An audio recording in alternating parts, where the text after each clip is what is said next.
Olá, estudante, professor Ney Rogério falando aqui, resolvendo questão da SpaceX 2024, questão 26 da prova modelo A, ok? Vamos lá?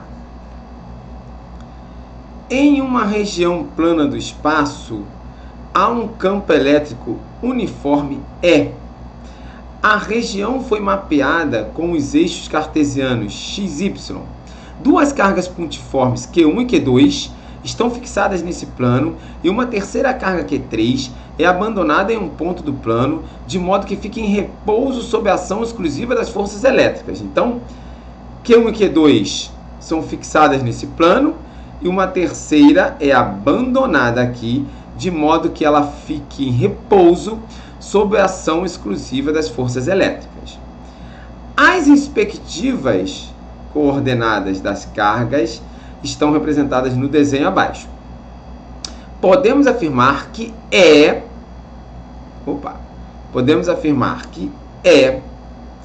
forma com o sentido positivo do eixo x, né, um ângulo θ, que satisfaz a seguinte condição. θ é igual a arco tangente de um valor, né, as alternativas. Beleza. Dados, todas as cargas E são coplanares, estão no mesmo plano x, y. Q1 é igual a Q2, Q1 é igual a Q2, e são iguais a menos Q3, ou seja, Q1 é igual a Q2 e tem sinais contrários a Q3, tá? Y3 menos Y1 é igual a X3 menos X2. Y3 menos Y1 é igual a x3 menos x2, né? Então, aqui nós temos esse lado, digamos aqui, igual a esse aqui. Q3 é positiva. Então, gente, a primeira coisa importante aqui, Q3 é positiva. Como Q1 é igual a Q2 e elas são iguais a menos Q3, então, tanto Q1 quanto Q2 são negativas. Ok? Tanto Q1 como Q2 são negativas, sendo que Q3 é positivo. Ok. Dado também, seno de 45 igual a cosseno de 45 igual a raiz de 2 sobre 2. Ok. Então, vamos lá. Usando uma caneta azul aqui agora. Existe um campo elétrico aqui. Reparem bem. Reparem bem. Como essas forças estão interagindo, observe o que está acontecendo aqui. Há uma interação desta com esta, de Q2 com Q3, há uma interação de Q1 com Q3, né? E ele comenta com a gente que essas forças estão atuando e essa partícula Q3 fica em repouso. Ou seja, apesar da interação entre essas cargas, o efeito que o campo elétrico presente está causando é disso aqui ficar em repouso. Tá? Então, nós podemos fazer da seguinte maneira. Vamos lá. A gente pode pensar em termos de forças, né, de interação entre essas duas, que seria assim. Q2 atrai Q3, porque uma é negativa e uma é positiva, certo? Então, eu tenho uma força aqui, que essa força, ela é de Q2, entre Q2 e Q3, tá bem? A gente tem aqui uma força entre Q2 e Q3, tá? Podemos chamar de F2, tá bom? E Q1 também atrai Q3, também atrai Q3. Agora, a primeira coisa que a gente vai perceber, esse vetor, ele vai ser menor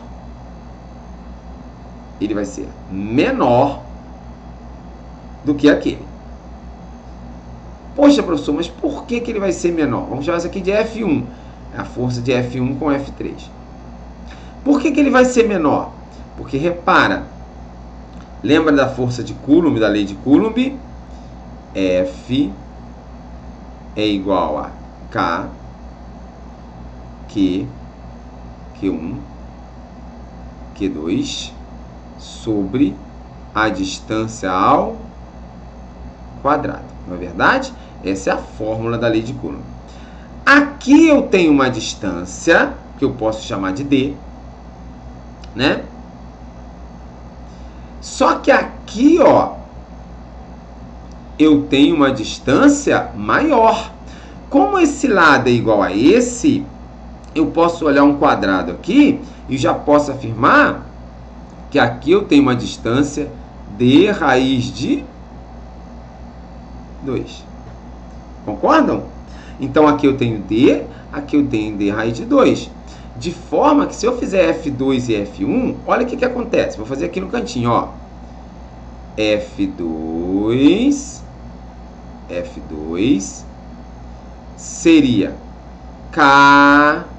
Q ao quadrado, né? Porque os módulos das cargas vamos chamar de Q, sobre D ao quadrado. E F1, aqui, ó, F1, Q ao quadrado, né? Que é Q vezes Q, né? Sobre, olha o que eu tenho aqui, D raiz de 2 ao quadrado. De forma que quando eu elevo ao quadrado embaixo, aqui eu vou ter Q ao quadrado sobre 2D ao quadrado. Então, repara, aqui eu tenho F1, F2, e aqui eu tenho F1. Olha o que aparece aqui embaixo. De forma que F1 é o F2 sobre 2. Ou seja, esse vetor aqui, ó, ele é a metade desse aqui. Ok? Entenderam? Esse vetor aqui tem um valor, essa força tem um valor, esse aqui tem a metade. E aqui nós temos um ângulo de 45. Beleza? Agora presta atenção no que vai acontecer. O que vai acontecer? Para que essa partícula esteja em equilíbrio, ela vai ter... Agora repara bem.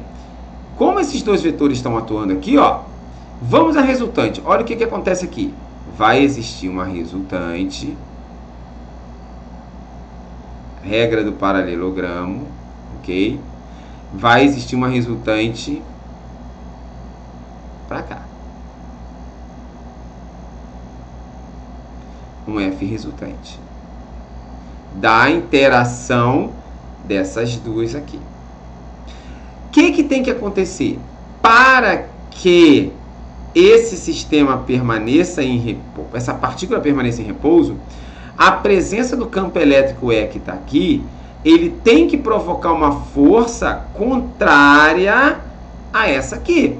Então, olha, a força elétrica devido à presença do campo elétrico E, ela está aparecendo exatamente contrária e de mesmo valor que essa força que é a combinação dessas duas aqui.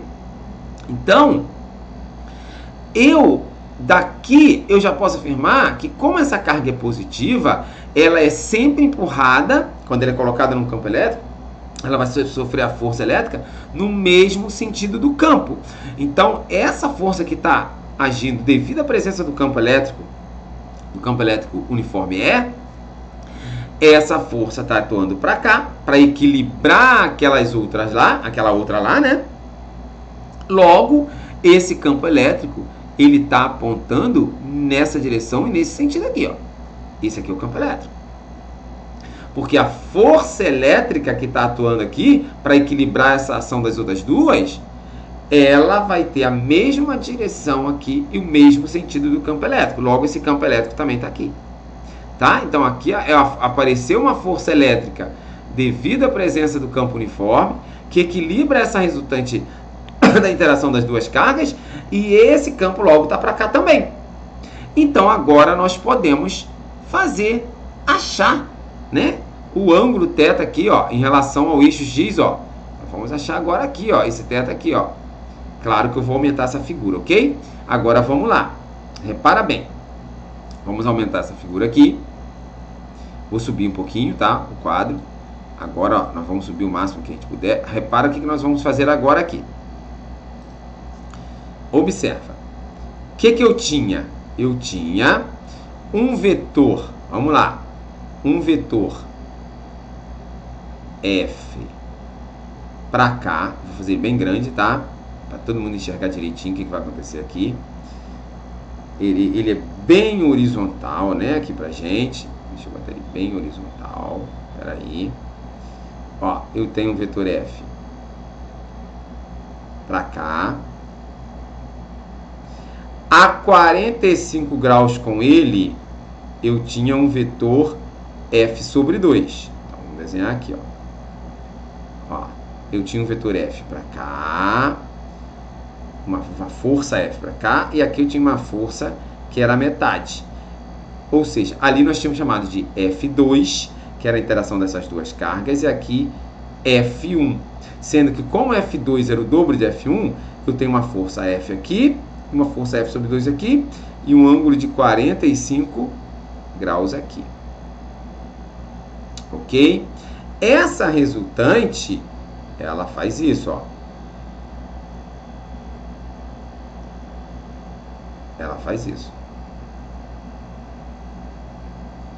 Ok? Perfeito. Ela faz isso. De forma que a força elétrica, devido à presença do campo elétrico uniforme, ela se opõe a isso aqui. Então, ela está bem aqui, ó. Né? Ela está bem aqui. Deixa eu botar mais bonitinho aqui, né? O pezinho dela aqui, né? Ela está bem aqui, ó. Ah, olha ela aqui. Né? Essa aqui é a força elétrica devido ao campo elétrico uniforme. Então, o E também está nessa direção. Também está nessa direção e nesse sentido. Tá? Aqui está o ângulo que ele quer da gente, ó. Aqui está o eixo X. Vamos desenhar o eixo X aqui, ó. Aqui está o θ. Esse θ está aqui, né? E também está aqui. Ok? θ. Agora, repara bem. Agora é interessante que a gente olhe da seguinte forma para essa situação aqui. Olha, eu tenho um vetor F aqui, eu tenho um vetor F sobre 2 aqui. Ok? Agora é importante que a gente enxergue esses vetores por suas componentes. Isso é importante para a gente, né? Enxergue ele com suas componentes. Por quê? Olha o que acontece aqui. Olha que interessante. Esse vetor F, ele está puramente no eixo X. Ok? Mas o vetor, que eu estou chamando aqui de F sobre 2, né, que é a metade daquele, lembra que ele era metade por causa da distância, ele tem uma componente vertical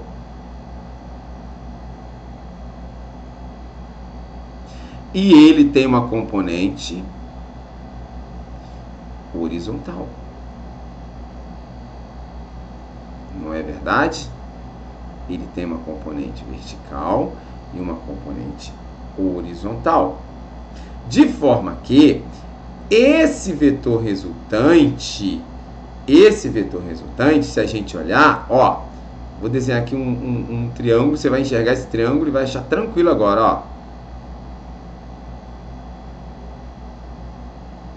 Ó, esse vetor resultante aqui, ó, ele acontece justamente por quê?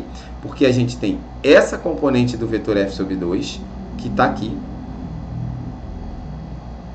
E aqui a gente tem o F e tem esse acréscimo que aparece aqui, que é justamente a componente desse cara, que se soma àquele vetor F. Essas duas componentes serão, como aqui é 45, serão f sobre 2 raiz de 2 sobre 2, porque é 45 graus ali, e f sobre 2 raiz de 2 sobre 2. Espero que estejam entendendo. De forma então que elas ficam assim: f raiz de 2 sobre 4 e f raiz de 2 sobre 4. Agora anota. Então agora vamos prestar atenção só no triângulo formado aqui, ó, onde aparece o θ. Esse lado do triângulo, então vou até desenhar ele agora aqui separado, ó. Esse lado do triângulo aqui, ó. Agora eu vou puxar esse triângulo para cá, para você enxergar só o triângulo, tá? Olha o triângulo que nós formamos. Esse triângulo onde está o θ aqui, ó. Onde está o θ aqui? Esse lado em pé dele é simplesmente essa componente aqui da força F sobre 2, que vai ser F raiz de 2 sobre 4. F raiz de 2 sobre 4. Esse lado aqui é a soma do F com essa componente do F sobre 2. Ou seja, aqui eu tenho F mais F raiz de 2 sobre 4. De forma que essa soma dá 4F mais F raiz de 2 sobre 4. Agora, olha o que nós vamos fazer. Tangente θ, cateto oposto sobre cateto adjacente. Vou subir mais um pouquinho a tela. Ó, cateto oposto sobre cateto adjacente, ó. Tangente θ é igual a 4F mais F raiz de 2, tudo isso sobre 4, sobre cateto... cateto oposto sobre cateto adjacente, né? Começa primeiro o professor fazendo merda, né? Invertendo a ordem da situação. Cateto oposto. F raiz de 2 sobre 4 sobre 4F mais F raiz de 2 sobre 4. Tá bom?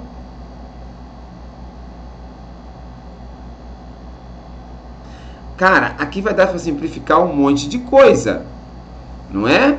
Logo, tangente θ é igual... Olha aqui. 4 com esse 4... Ok? Os dois denominadores. Todos os F's vão ser simplificados. O que sobra? Raiz de 2 sobre 4 mais raiz de 2. Ok?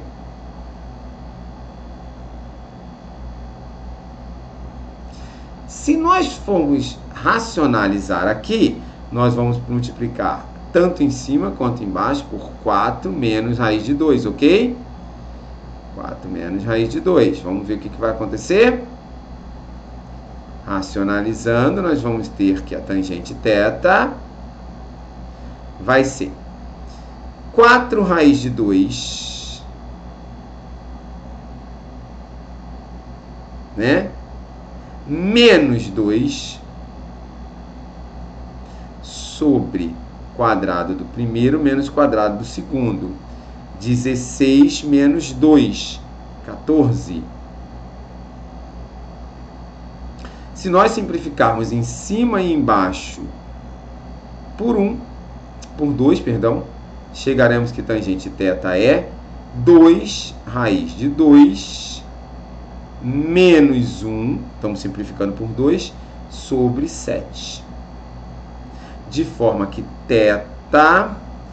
É arco tangente, ok?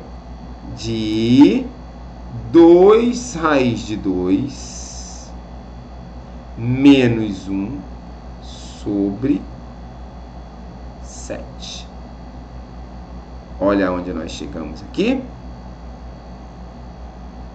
Olha onde nós chegamos. Tem para marcar? Vamos ver. Arco tangente de 2 raiz de 2 menos 1 sobre 7. Arco tangente de 2 raiz de 2 menos 1 sobre 7. Letra C de casa. Não era muito simples, né, de enxergar, mas espero que a galera tenha entendido passo a passo, tá? Principalmente essa parte final aqui. Abraço do professor Ney Rogério.